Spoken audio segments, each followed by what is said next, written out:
Hello student. Last class में हमारा जो टॉपिक चल रहा था वो चल रहा था ब्लड के बारे में। क्या पढ़ रहे थे भाई लोग? हम लोग ब्लड के बारे में। और जो ब्लड था उसमें हम लोगों ने पढ़ लिया था कि जो ब्लड का जो सर्कुलेशन होता है वो किस प्रकार से होता है। इसके साथ ही साथ हम लोगों ने पढ़ लिया था हार्ट की जो मैकेनिज्म है वो किस प्रकार से चलती है, कैसे संकुचन होता है और कैसे स्थितिलन होता है, जिसके द्वारा जो ब्लड होता है वो कंप्लीट बॉडी में क्या होता है, सप्लाई होता है। क्लियर है? तो हम लोगों ने ह्यूमन हार्ट के बारे में पढ़ लिया था। इस प्रकार हमारा जो हार्ट वाला टॉपिक था या ब्लड सर्कुलेशन वाला जो टॉपिक था वो कंप्लीट हो गया था। आज का जो हमारा टॉपिक है वो है एक्सीलेटरी सिस्टम या उत्सर्जन तंत्र। तो अपना टॉपिक क्या है भाई? एक्सीलेटरी सिस्टम या उत्सर्जन तंत्र। एक्सीलेटरी सिस्टम या हिंदी में बोलते हैं उत्सर्जन तंत्र। जैसा कि नाम है भाई उत्सर्जन तंत्र, मतलब वह तंत्र जो उत्सर्जी पदार्थों को निष्कासित करने में कार्य आता है या काम आता है, उस तंत्र को क्या कहेंगे? उत्सर्जन तंत्र। क्लियर है? उत्सर्जन तंत्र में जो सभी जो उत्सर्जी अंग मिलकर किसका निर्माण करेंगे भाई? उत्सर्जन तंत्र का। मतलब उत्सर्जी अंग मिलकर उत्सर्जन तंत्र का क्या करते हैं? निर्माण। We all know that student, जीव के लिए सभी उपापचय क्रियाओं को करना अत्यंत आवश्यक होता है, जिसमें एक मुख्य उपापचय क्रिया है उत्सर्जी पदार्थ को एक्सीलेट करना या एक्सीलेटरी प्रोडक्ट को क्या करना? एक्सीलेट करना। ठीक है? तो एक्सीलेटरी प्रोडक्ट को अगर हम एक्सीलेट नहीं करेंगे तो जो एक्सीलेटरी प्रोडक्ट होते हैं वो कैसे सबस्टेंसेज होते हैं? Toxic substances. कैसे सबस्टेंसेज होते हैं? टॉक्सिक सबस्टेंसेज होते हैं या विषालु पदार्थ होते हैं, जिसे अगर हम जीव बॉडी में लॉन्ग पीरियड तक रखते हैं तो हमारे शरीर के लिए क्या होते हैं? हानिकारक होते हैं। कैसे होंगे भाई? हानिकारक। तो इन सब को निकालना अत्यंत क्या है? आवश्यक है। और इन सब का जो निष्कासन किया जाता है वो किसके द्वारा किया जाता है? उत्सर्जी तंत्र के द्वारा। इतना क्लियर है? नेक्स्ट अगर हम बात करें उत्सर्जी पदार्थों का जो निर्माण होता है वो विभिन्न प्रकार के जो पदार्थ होते हैं, भोज्य पदार्थ, उनके द्वारा, उनके पाचन की क्रिया के द्वारा किसका निर्माण होता है? अपशिष्ट पदार्थों का निर्माण होता है। क्लियर है इतना बात? नेक्स्ट अगर हम बात करें मुख्य रूप से उपापचय क्रियाओं के द्वारा यूरिया, यूरिक अम्ल, CO2 आदि पदार्थों का, आदि उत्सर्जी पदार्थों का क्या होता है? निर्माण होता है। जो यूरिया, यूरिक अम्ल होते हैं ये सभी कैसे सबस्टेंसेज होते हैं भाई? नाइट्रोजनी सबस्टेंसेज। कैसे होते हैं? नाइट्रोजनी सबस्टेंसेज होते हैं। अगर हम बात करें जैसे कार्बन डाइऑक्साइड। कार्बन डाइऑक्साइड क्या है? एक अपशिष्ट पदार्थ है जो किसके द्वारा बनेगा? रेस्पिरेशन की क्रिया के द्वारा। किसके द्वारा बनता है भाई?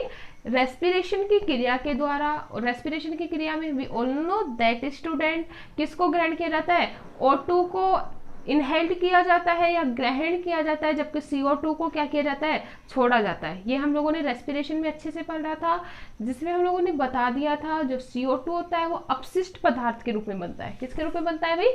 अपशिष्ट पदार्थ के रूप में बनता है। तो CO2 को निष्कासन की जो क्रिया होती है वो किसके द्वारा होती है? लंग्स के द्वारा। CO2 का जो निष्कासन होता है वो किसके द्वारा होता है भाई? लंग्स के द्वारा। क्लियर है? तो लंग्स क्या होगा? उत्सर्जी अंगों का। किसके लिए? CO2 के। लंग्स क्या है? उत्सर्जी अंग। क्लियर है? क्यों? ये किसको कौन से अपशिष्ट पदार्थ को निष्कासित कर रहा है? CO2 को। ठीक है? तो ये उत्सर्जी अंग की तरह क्या करेगा? कार्य करेगा। क्लियर है? और अगर हम बात करें नाइट्रोजनी अपशिष्ट को, किसकी बात कर रहे हैं भाई? नाइट्रोजनी अपशिष्ट को। नाइट्रोजनी अपशिष्ट में क्या क्या आएंगे? जैसे ammonia, urea, uric acid etcetera आदि पदार्थों को जो निष्कासित करने का जो कार्य किया जाता है उसमें मेन रोल प्ले करते हैं कौन? किडनी, या हम लोग बोल सकते हैं वृक्क।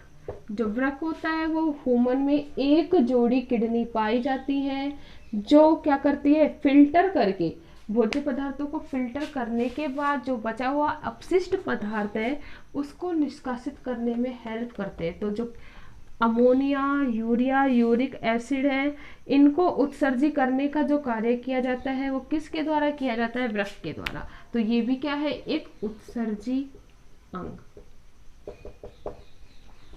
क्लियर है इतना?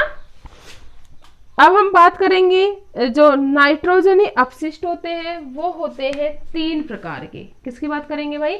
नाइट्रोजनी अपशिष्ट के। तो नाइट्रोजनी जो अपशिष्ट होते हैं वो होते हैं कितने टाइप के? 3 टाइप के। कौन कौन से? अमोनिया, यूरिया और यूरिक एसिड। कौन कौन से होते हैं भाई नाइट्रोजनी अपशिष्ट?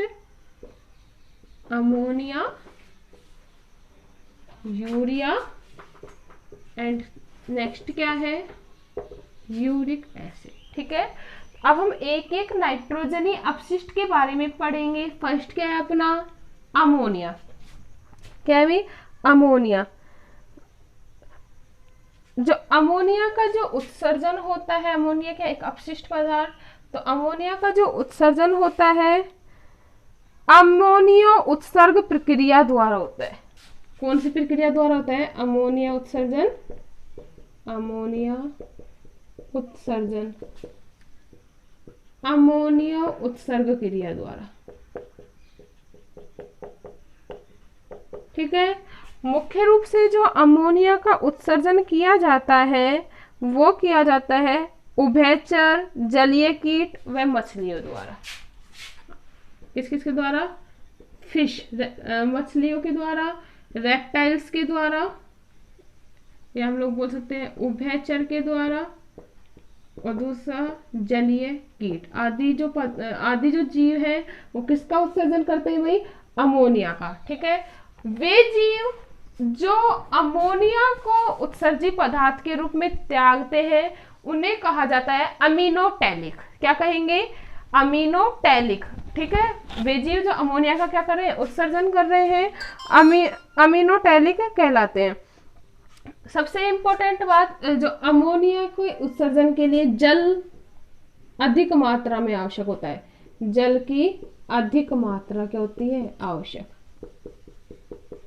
क्लियर है? तो ये क्या था अपना अमोनिया। सेकंड हम बात करेंगे यूरिया की। जो यूरिया का जो उत्सर्जन किया जाता है वो किया जाता है स्तनधारी द्वारा। यूरिया का जो उत्सर्जन होगा वो किसके द्वारा किया जाता है भाई? स्तनधारी द्वारा। यूरिया मुख्य रूप से किसके द्वारा किया जा रहा है? स्तनधारी द्वारा। सिंपल सी बात है, वे जीव जो यूरिया का उत्सर्जन करते हैं, किसका उत्सर्जन करते हैं भाई? यूरिया का उत्सर्जन करते हैं, यूरियोटैलिक कहलाते हैं। यूरिया उत्सर्जन करने वाले जीव क्या कहलाएंगे? यूरियोटैलिक। क्लियर है? इन जीवों के पानी की आवश्यकता अमीनोटैलिक जो जीव होते हैं उसकी तुलना में क्या होती है? कम होती है। क्लियर है? थर्ड अपना यूरिक अम्ल। थर्ड क्या है? यूरिक अम्ल। नेक्स्ट नाइट्रोजनी अपशिष्ट पदार्थ। तो जो यूरिक एसिड होता है मुख्य रूप से इनका उत्सर्जन किया जाता है पक्षियों, सरीसृपों व कीटों द्वारा। पक्षियों, सरीसृपों व कीटों द्वारा। ठीक है, किसका उत्सर्जन किया जाता है भाई? यूरिक एसिड का। वे जीव जो यूरिक एसिड को उत्सर्जी पदार्थ के रूप में त्यागते हैं उन्हें कहा जाता है यूरिकोटैलिक। क्या कहेंगे? यूरिकोटैलिक। वे जीव जो यूरिक एसिड का क्या करते हैं? उत्सर्जन करते हैं, क्या कहलाएंगे भाई? यूरिकोटैलिक। क्लियर है? सबसे इंपॉर्टेंट जो बात है वो ये है कि यूरिक एसिड का एक्सीडेशन करने वाले जीवों को पानी की अत्यंत कम आवश्यकता होती है, मतलब बहुत ही कम पानी की क्या होती है? आवश्यकता होती है। और ये उत्सर्जी पदार्थ को गोलिकाओं के रूप में क्या करते हैं? उत्सर्ज करते हैं। क्या करते हैं? उत्सर्जी पदार्थ को छोटी छोटी गोलिकाओं के रूप में या पेस्ट के रूप में क्या करते हैं? उत्सर्जित करते हैं। क्लियर है? तो ये क्या था हमारा? यूरिकोटैलिक। Any doubt? तो ये था हमारा मुख्य उत्सर्जी पदार्थ। नेक्स्ट हम बात करेंगे नेक्स्ट क्लास में मानव उत्सर्जन तंत्र के बारे में।